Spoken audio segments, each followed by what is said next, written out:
This is my official review and discussion of the Five Nights at Freddy's movie. As a fan who's been here since the beginning and has waited 8 years for this movie, this is my honest thoughts about what I think about the movie. I am not going to talk about spoilers. I will let you know when I start talking about spoilers. Until then, trust me, I'm not going to spoil anything about this movie. I did not expect this movie to be perfect. I've always had the idea that I'm just happy this movie is being made. I feel like it's such a cool privilege to have a major motion picture made about a video game that you really love, especially when it's such a small indie game made by one person and you kind of grew up with it since I was 14 at least. So with all that said, I really had fun watching this movie. I think the most fun I had in this movie was looking for Easter eggs. There were so many little Easter eggs in this movie that you can tell Scott Cawthon put his hands all over, because no movie executive in Hollywood is going to understand like the little details and Easter eggs of Five Nights at Freddy's. Let's be real. Little things that you wouldn't even think of, like little text on things, and you just pay attention to everything if you watch the movie. But it was just the fact that I was watching the FNAF movie.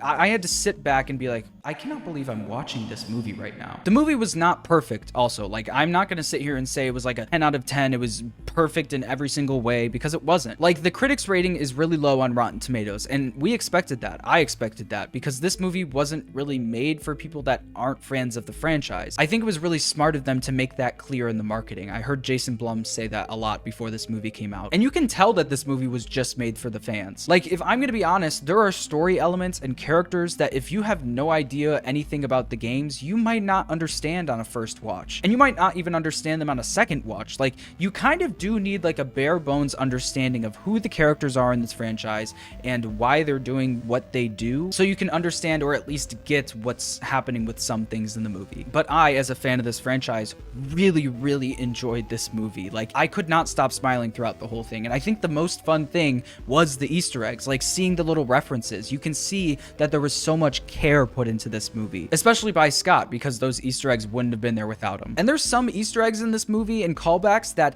go beyond just Easter eggs, and we will talk about that later. But yeah, I'm not going to waste your time. Overall, I really enjoyed this movie. I understand why like an average moviegoer who doesn't know what Five Nights at Freddy's is might not like this movie, but it isn't really for them. And I think Scott knows that, and I think Blumhouse knows that, and I think that's why the critic score is pretty low for this movie, but the audience score is really high at 88% at the time of filming. This is basically another Mario movie situation. Like, the fans loved this movie, but the critics didn't necessarily. I don't think it deserves like a 25%. I think that's kind of ridiculous, but I get it. Anyways, now let's get into spoilers really quick. I have some things to say, people. Once again, spoilers. If you don't want anything spoiled for you, come back to this video later. I'll see you later. Drive safe. Bye. Someone in this community is a big fat liar. Someone lied to us, and honestly, I'm offended. And that liar is Matthew Patrick. When Matt Pat showed up on screen, I lost it. I was actually wearing the FNAF jacket that he gave to me when I visited him this year to the movie. So when I saw him in the movie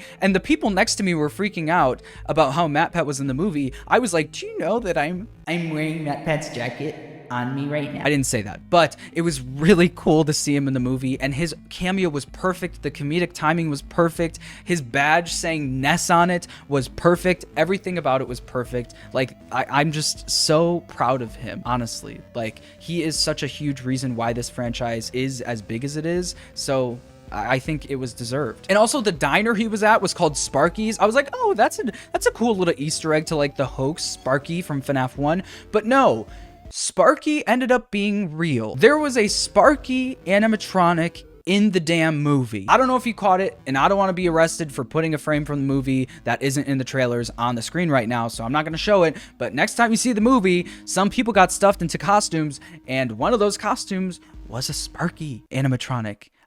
Scott. And also, can we talk about Balloon Boy? Like, Balloon Boy was a great, like, that was such a Scott move. I guarantee that Balloon Boy thing was pushed by Scott. He wanted that. I bet the movie executives were like, huh? And Scott was like, just trust me, Balloon Boy, they'll love it. And we did. I loved it. I thought Corey's cameo was really good. We already saw it in the trailer, so it wasn't really like a surprise, but it was really cool to see him on the big screen. And also, obviously, a very, very deserved cameo. Also, the Dream Theory book, when I saw that, I audibly gasped. I think I scared the people next to me because I went, and they were like, no one understood. Like, I feel like it was the only one in the theater that was like, Dream Theory. Does anyone understand? Am I the only FNAF theorist in the building right now?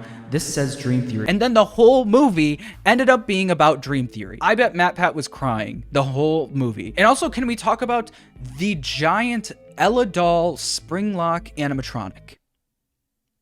What? I've seen people accuse me that I'm gonna say that, oh, that's confirmation that baby is a Springlock suit. John from FNAF was right the whole time. And yes, I am gonna say that. I was right the whole time. No, I'm just kidding. I don't understand that animatronic. Like, I don't get it. Was it a small Easter egg? Was it a reference?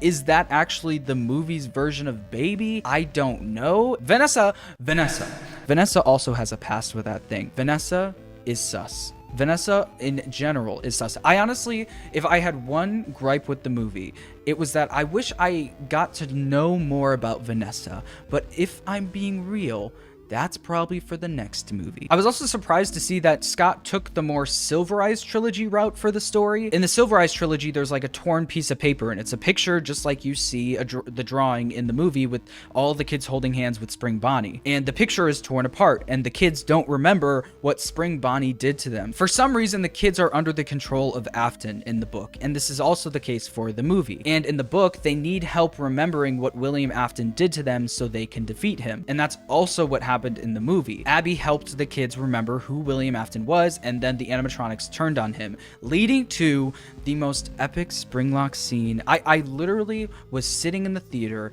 and I almost pooped myself. I could not believe I was seeing this on the big screen, and it was so good. Like, this was the FNAF 3 minigame. This is like the most iconic part of the franchise, arguably, the Springlock William Afton scene, and they nailed it. I didn't even realize what was happening. I was like, oh my god, this is it. It's the kids standing around him while he gets springlocked. Like, and they're dragging him away, and they lock him away in the safe room at the end, and he's sitting just like he is in the games and the trailer for FNAF 3.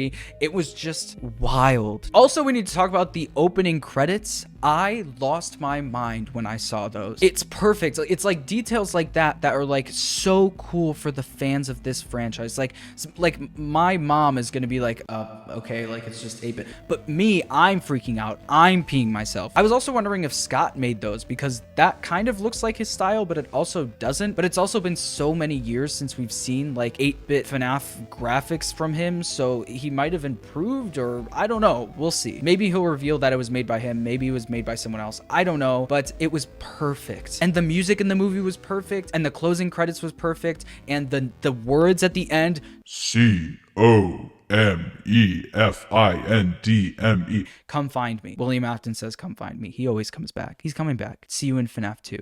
The movie. Anyways, I loved this movie. Congrats to everyone. Congrats to Scott and Blumhouse. Thank you so much for all the work you put into this. I cannot wait for the next one. If there is a next one, hopefully there is a next one. I want to see more of Vanessa's story. I want to see where she goes. I want to see her past. I think that's where this movie might go. I mean, William Afton has to come back, so they could go in the future, but I could also see them going in the past. FNAF 2 was a prequel, so the next movie might be a prequel, and then the third movie might be like a FNAF 3 situation where it's Mike versus Springtrap, blah, blah, blah. That's my guess. Let me know what you thought about this movie. Thank you so much for watching, and I'll see you in the next one.